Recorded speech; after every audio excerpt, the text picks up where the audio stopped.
Thank you for tuning to page 121. Today we're going to take a look at Dragon Magazine number 71. This is from March 1983, 40 years ago this month. We're going to thumb through the magazine, take a look at all the goodness that was inside back when the Dragon was at its absolute height. In this issue, we get a Boot Hill module, attack priority, and new Druid spells. This magazine was exciting. Every month that it came out, it added something new to the game. Almost always the stuff from that month's Dragon made it onto the table very quickly. So we're going to take a look at that today on page 121. Also, I just want to mention subscribers, please. Subscriptions have slowed a little bit lately. I'm not sure why. Been on the fence? Come on in. Also, I have a Patreon going.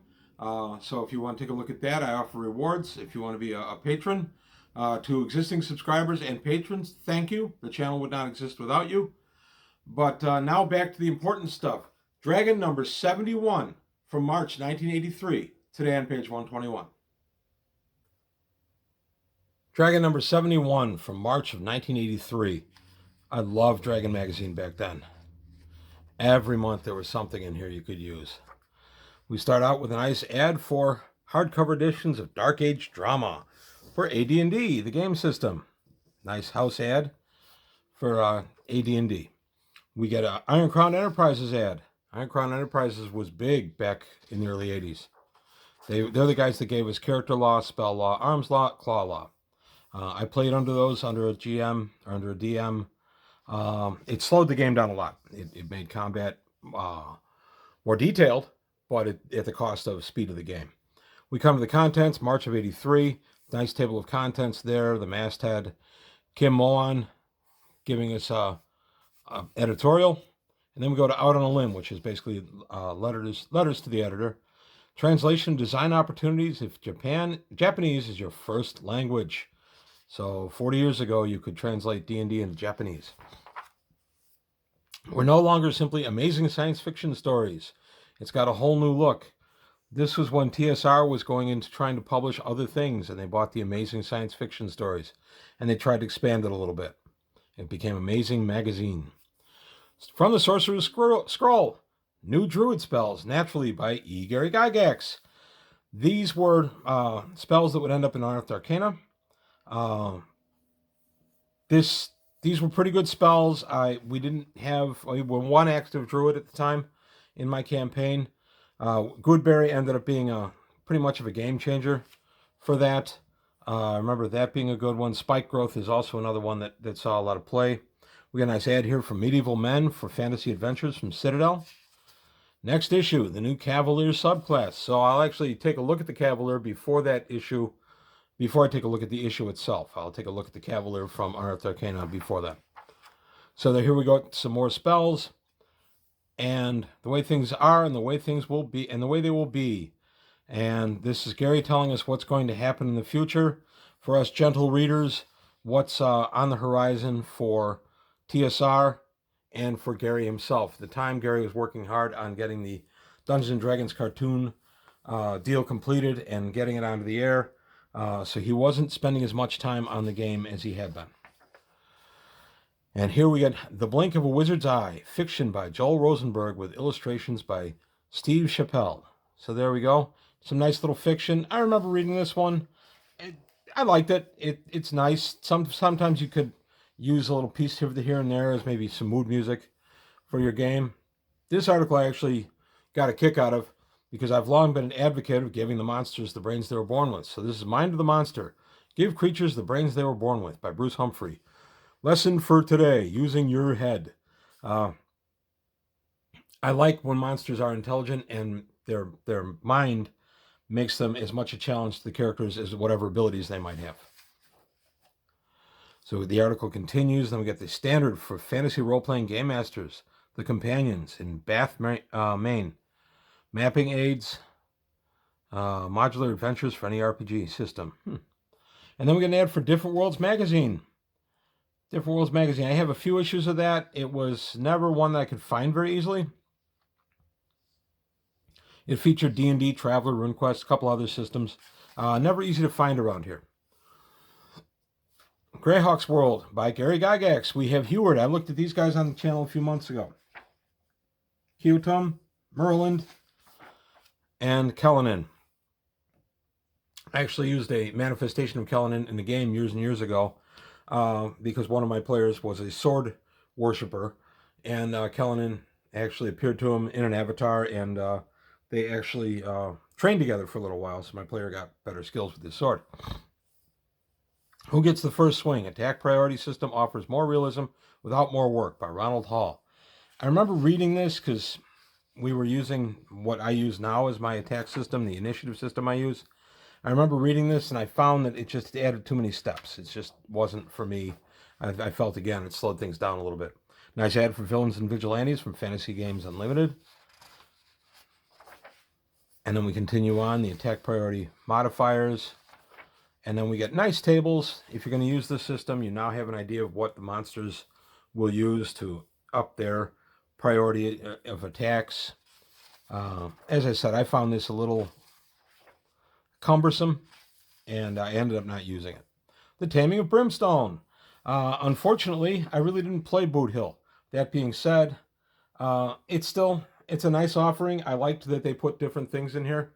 I played Star Frontiers. I played Traveler back then, Gamma World, and if they had something on Star Frontiers, I was all excited because I could adapt it to different things.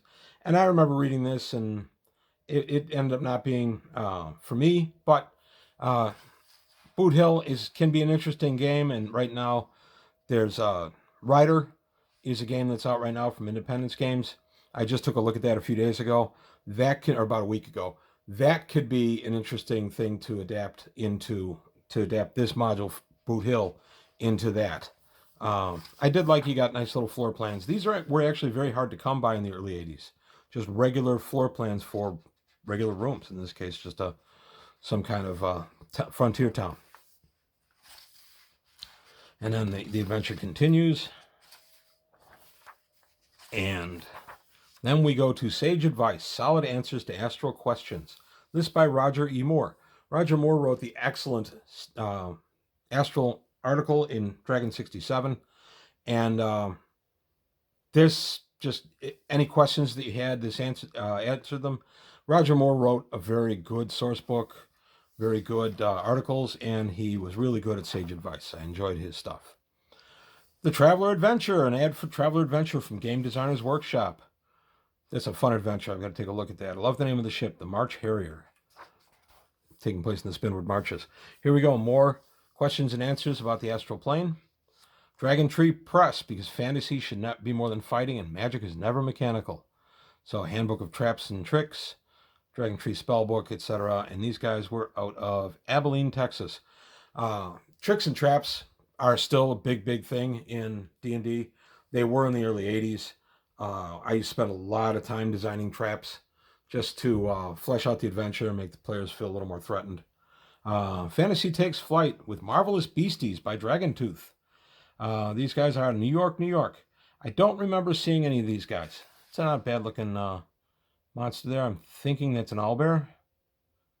Yeah, it's probably an owlbear. And it's got a little youngling. That's kind of neat. Deities and Demigods, The World of Greyhawk by E. Gary Gygax. In these issues at this time, a lot of the stuff in here was written by Gygax. This is his third article in this one. I took a look at these guys not too long ago. Arethnul, Incabulus, Neril, Ralishaz, and Wastree, the Hopping Prophet. He pops up now and again in my games. The Final Frontier, Star Trek, the role-playing game. And this was by FASA. This was after they were a Traveler licensee, but before they became known for Battletech. And I always loved looking at these listings by state to see who was around in Illinois.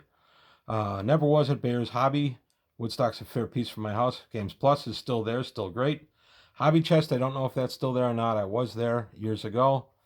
And then, oh my gosh, Friendly Frank's Comics. I forgot about Friendly Frank. He used to have one over here in Alsip. Alsip, Illinois, not too far from my house. Wow. That's wild. Okay. And then Asgard Miniatures from the Armory. Never really had these guys either. and available from fine hobby and game stores. So again, I'm going to look for Illinois. Illinois. Here we go. Games Plus, again. In Round Lake, Pegasus Hobbies was never there. Springfield, never there. Westmont, Lyle's Hobby and Craft. I was there many times. And then that's really about it for my area. And then here's the convention schedule for March of 1983. And there's more where this came from, where you can go ahead and grab some back issues for Dragon Magazine. And then the Gen Con South 6 Game Convention in Thunderbird Resort in Jacksonville, Florida. If anybody knows anything about that convention, I'd be interested in hearing about it. I never really heard anything about it. And then Silver Dan, the Entertainment Concepts $5,000 Quest Tournament. You can enter this for a chance to win $5,000. It's the ultimate play-by-mail fantasy campaign. Interesting. Take us to your dragon. What's a poor alien to do? We've searched the universe for the latest copy of Dragon Magazine. They're hard to come by. So this is, go ahead and subscribe to the Dragon so you don't miss an issue. As I've said before, I was lucky enough to live with a lot of hobby stores in my area. Finding the Dragon was never a problem. Now TSR Hobbies offers you the best of both worlds, Strategy and Tactics and Ares Magazine. Again, TSR was trying to expand out to become a major publisher. That didn't work out so well for them, and Ares at least got rolled into Dragon Magazine not too long after this. A role play with the best through the RPGA Network from TSR. Swordbearer makes lots of sense. This is just another fantasy role-playing game. Adventurama, I'm not familiar with that one. Limited Designers Edition of Call of Cthulhu. Call of Cthulhu is quite old. Cast your own fantasy figures through the Duncan Company in Calvert, Texas. And then we have a nice ad here for the Wizard's Corner, Saskatoon Fantasy Roleplay Game Center in Saskatoon, Saskatchewan, Canada. Enter the exciting world of adventures at Dungeon Quest 2 in Kansas City, Missouri. And then Imperial Alert, the Darkling Ship from Judges Guild for Traveler. That's a fun adventure. I like that one. I like the Judges Guild stuff for Traveler. And now we get another ad for Griffin Games in Haddon Heights, New Jersey. And Daredevils Have Adventures from Fantasy Games Unlimited. New modules for Roll Aids from at your hobby shop. This is from Roll Aids Company out of Chicago. Fiend Factory figures for Canadians from Rapham Company in Ontario, Canada. I have that guy. Dungeon Cures Terminal Boredom. And this is a game you can play on your TRS-80 computer. Wow, computer that lets you play games. That's so cool. Mercenary Spies and Private Eyes. It's a Steal, contemporary role-playing for solitaire or group play. This would be a nice addendum if you were playing Top Secret. I opened my leather dice bag and rolled them out, caressing the cool ivories in the palm of my hand. 18, I said, no problem. So it's just some dice that you can do from Bandersnatch Leathers. And then we get a nice side cut here for Paramount. Let's see, Star Trek, the role-playing game from FASA. This was in support of the various movies that were coming out at the time. 1983 or 82 saw The Wrath of Khan. 84 would see The Search for Spock. So Star Trek was huge at the time at the theaters. And then we have, gee, Dad, it's a Plattermania.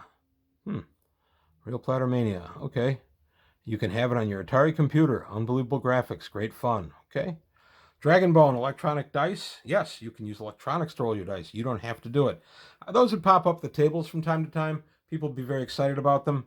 I never bought one. I figured dice are dice. I would just throw the dice.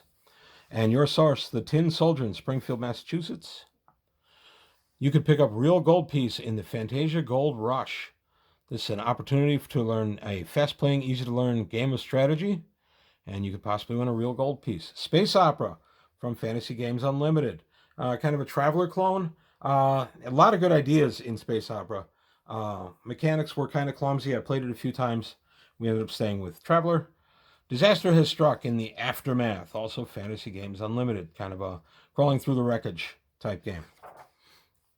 Grenadier provides the characters. You provide the adventure. Grenadier models. A nice Indiana Jones looking ad there. Call of Cthulhu. Then we have the Starfire family of games. Starfire, Starfire 2, and Starfire 3. The Starfire books ended up, David Weber, who wrote the Honor Harrington series, among many, many other books, was involved with Starfire at some point, and a lot of the Starfire universe made its way into a lot of his novels. This is from Task Force Games. And then we have What's New with Phil and Dixie by Phil Foglio. I always enjoyed What's New. I always liked going to that. Dragon Mirth, I've always liked these various cartoons. And then, of course, Wormy, Dave Trampier. Wormy was always something to look forward to. New releases from Rel Partha, the fantasy leader. Never really had these. I always liked that Hellhound. That was, I thought, pretty cool. And I've never had a metal elephant. I got a big plastic one. And then the back of the magazine, Explore the Ultimate Fantasy Adventure in Middle-earth. And this is the Iron Crown Enterprises game, Middle-earth role-playing system, otherwise known as MERPS. Also very big in the 80s. And there you have it. That's this issue of Dragon number 71. A lot of Gary Gygax in this issue, which is always good. The quasi-deity article saw a lot of discussion in our group. And of course, whenever there'd be a deity article, we'd have some people that would end up worshiping this deity or that deity for their characters. So it was always kind of fun to have that, and that's what Dragon Magazine was good for. So that's it for today on page 121. I want to thank you for your time. Thanks for watching. I hope you enjoy these pages through these Dragon magazines. I'm planning on doing one a month, the 40th anniversary month, as these came out. If there's any other version of this you'd like me to see, I'm always interested in suggestions. I am going to continue to do the deity articles and things like that. So just because I'm doing this doesn't mean that I won't be touching other stuff in Dragon Magazine. So that's it for today on page 121. I want to thank you for your time. Thanks for watching, and I'll see you next time.